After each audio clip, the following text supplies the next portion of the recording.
If you have not been diagnosed, I'm not even necessarily talking to you. Some guys get accused of having it, and she thinks you have it, and you may have even done some informal quizzing online, and you might even think that you have some of the traits, but I'm specifically talking to those who know for a fact that they have it. It is a disorder. I'm not going to be politically correct in this group. I might as well let you know up front. So was it just a condition? Well, it's one hell of a condition, all right. Well, it's just a different way of thinking. Yeah, it's a different way of thinking, all right. But it's a little more than that.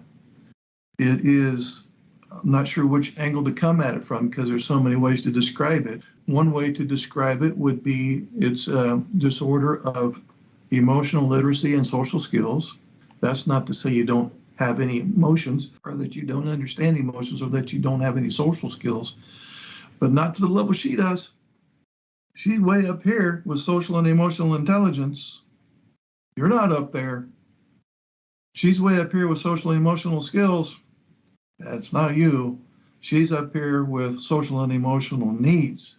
She has all this intelligence and skills. She's going to have a bunch of needs. You could go all year not talk about feelings. One angle to come at it is the emotional brain is not fully developed, quite honestly. By the way, I'm not being critical. I'm not being sarcastic. There's nothing to be ashamed of here because your logical side is your saving grace 95% of the time. Sometimes you're overly logical. Overly logical brain is an overthinking brain, which means he will get stuck on one detail, hyper-focused on one aspect, have a hard time seeing the big picture. But the other 95% of the time, your logic is, in many cases, exceeds a neurotypical man. And the same can be said about IQ. Most of you in here are probably smarter than me. So there's SQ, social quotient, there's EQ, emotional quotient, there's IQ, intellectual. We could also say LQ, logical quotient. So you're high in IQ and LQ, low in SQ and EQ. That simplifies it right there. I know it's a gross oversimplification.